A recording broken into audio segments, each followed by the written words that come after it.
क्योंकि माननीय उच्चतम न्यायालय में जाने के पूर्व इलाहाबाद उच्च न्यायालय के मुख्य न्यायाधीश के रूप में उनका कार्यकाल उत्तर प्रदेश वासियों के लिए और न्याय जगत के लिए एक स्मरणीय पल है। उन बातों को आज भी उत्तर प्रदेश का वासी, न्याय जगत पे विश्वास करने वाला हर व्यक्ति बड़े ही सकारात्मक भाव के साथ उसकी सराहना करता है। और यह डॉक्टर राम मनोहर लोहिया राष्ट्रीय विधि विश्वविद्यालय का सौभाग्य है कि तीसरे दीक्षांत समारोह में भी हमारे शोध की डिग्री प्राप्त करने वाले प्रस्नातक और स्नातक उपाधि धारकों को विश्वविद्यालय के सभी विद्यार्थियों को आज एक बार फिर से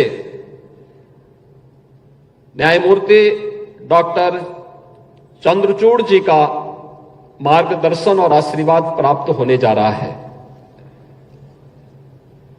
हम सब जानते हैं कि सुशासन की पहली शर्त है विधि का शासन। न्याय संगत व्यवस्था हर व्यक्ति को प्रिय है और न्याय समय पे हो, समयबद्ध तरीके से हो, इसके लिए उस फील्ड के ज्ञाता, उस फील्ड के विशेषज्ञ उतने ही महत्वपूर्ण होते हैं। विधि के इस शासन के लिए ही आज भारत जाना जा रहा है। परसेप्शन बदलने में, आम जन की धारणा को बदलने के लिए, देश और दुनिया की धारणा को बदलने के लिए यह अत्यंत बड़ी भूमिका का निर्वहन करता है। इस अवसर पर जिन विद्यार्थियों को आज उनकी डिग्रियां अवार्ड की गई हैं और विगत 8 वर्ष के उपरांत दीक्षांत समारोह यहां पर हो रहा है, मैं इन सभी विद्यार्थियों को हृदय से बधाई देता हूं, उनके अभिभावकों का अभिनंदन करता हूं और विश्वविद्यालय परिवार की इस बात के लिए सराहना करता हूं कि उन्होंने देर से ही सही लेकिन इन सभी विद्यार्थियों के हित को ध्यान में रख करके आज यहां पर तृतीय दीक्षांत समारोह का आयोजन किया है। मैं देख रहा था जब मुख्य न्यायाधीश महोदय उपाधि प्राप्त करने वाले उपाधि धारकों से परिचय पूछने के साथ साथ वर्तमान में उनके कार्यों के बारे में पूछ रहे थे और मुझे देख करके प्रसन्नता हो रही थी कि बहुत सारे जो उपाधि धारक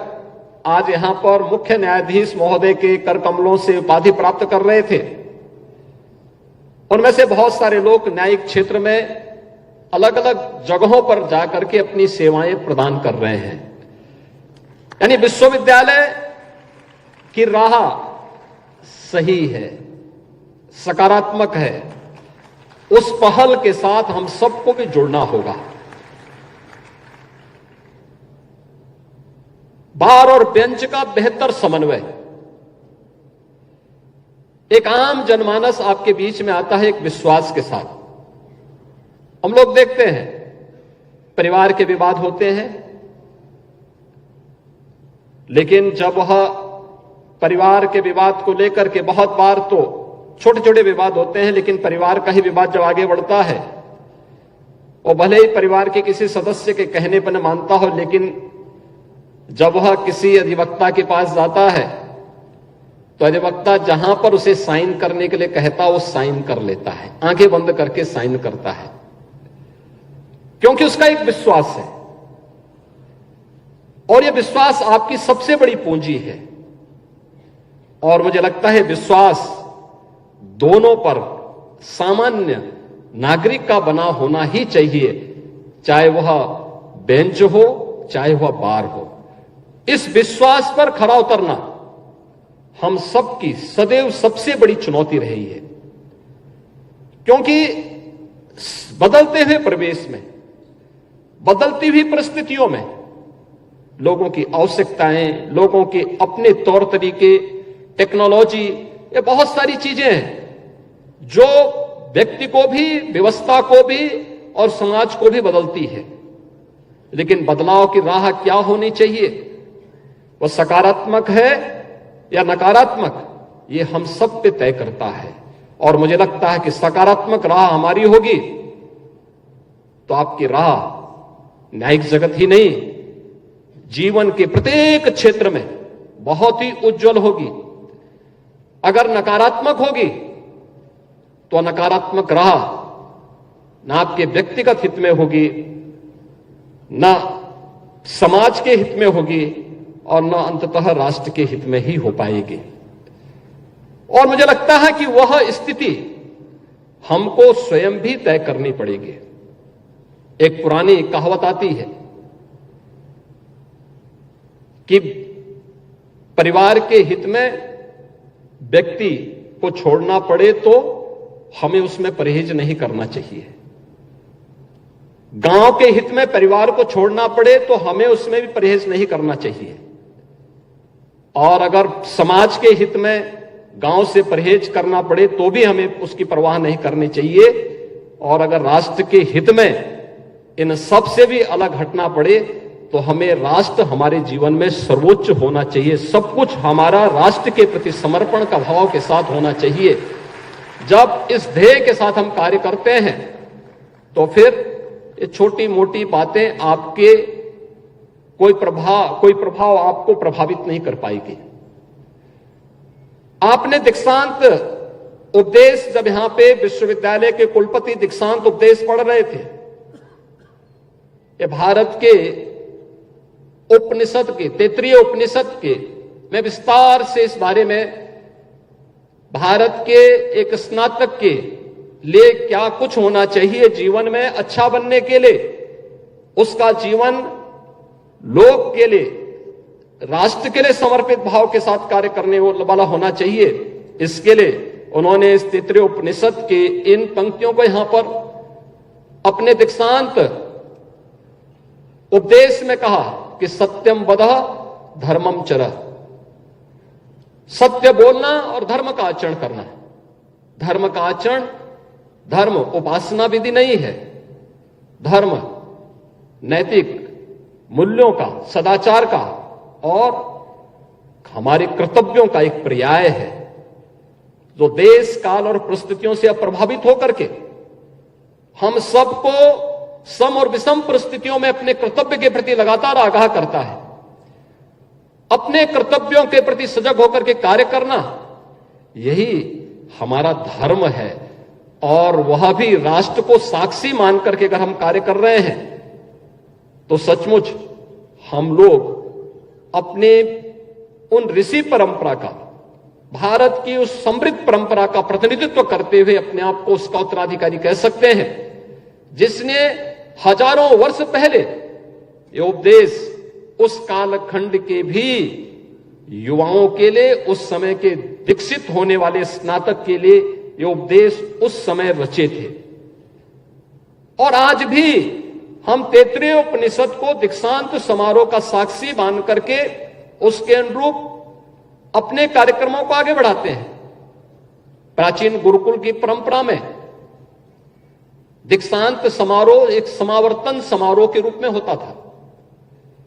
उस समय यह मान्यता थी कि जो भी यहां से स्नातक निकलेगा वह इतना परिपक्व होगा कि सारी परीक्षाओं को पास करके अपने भावी जीवन को आगे बढ़ाएगा। तो एक समावर्तन समारोह हुआ करता था। ये परीक्षा के पूर्व होता था, क्योंकि परीक्षा का मतलब अब तो उसको पास होना ही है, अपने भावी जीवन के राह पर आगे बढ़ना है। लेकिन इसका परिवर्तित रूप आधुनिक काल में दीक्षांत समारोह के रूप में, कॉन्वोकेशन के रूप में हम सबके सामने आया कि पास होने के बाद एक विशेष समारोह में डिग्री अवार्ड की जाए। डिग्री अवार्ड इसलिए की जाए जिससे उसके प्रेरक व्यक्तित्व से और उसके कृतित्व से उसके आने वाले स्नातक, उससे जूनियर, उससे प्रेरित हो सके, उससे प्रेरणा प्राप्त कर सके। आज का यह अवसर डॉक्टर राम मनोहर लोहिया राष्ट्रीय विधि विश्वविद्यालय के इन छात्र छात्राओं के लिए अत्यंत प्रेरक है, क्योंकि न्याय जगत की सबसे बड़ी मूर्तिमान, एक आदर्श भारत के मुख्य न्यायाधिपति डॉक्टर डीवाई चंद्रचूड़ जी का मार्गदर्शन और आशीर्वाद आप सबको प्राप्त होने जा रहा है। उनके कर कमलों से आज के इस दीक्षांत समारोह में डिग्री अवार्ड हुई है। आपके जीवन को एक यादगार क्षण बनने जा रहा है और आपके लिए एक भावी जीवन का एक पाथे भी इसके माध्यम से निकलने वाला है कि अगर हम भी अपने जीवन में बिना किसी चुनौती की परवाह के बगैर उसके अनुरूप अपने आप को ढालेंगे तो उसका परिणाम हमारे हित में सुखद होगा,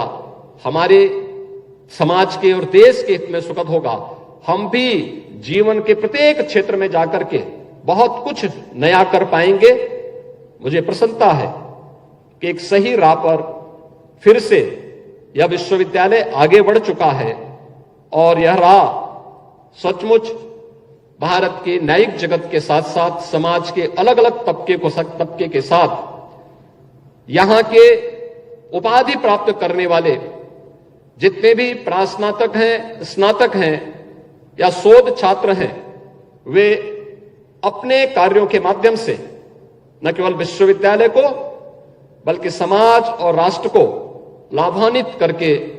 अपने अभिभावकों को, अपने गुरुजनों को गौरवान्वित करने का कार्य करेंगे। एक बार फिर से मैं उपाधि धारण करने वाले सभी यहां पे शोध छात्रों को, सभी प्रास्नातक छात्रों को, सभी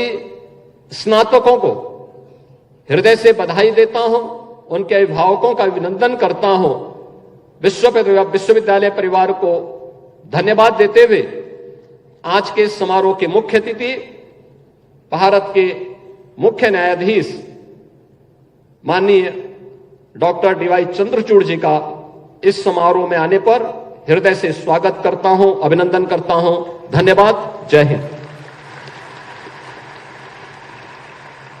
अगर आप ये वीडियो YouTube पर देख रहे हैं तो हमारे चैनल को सब्सक्राइब करें और बेल आइकन को दबाना ना भूलें। अगर आप Facebook पर ये वीडियो देख रहे हैं तो हमारे पेज को लाइक करें।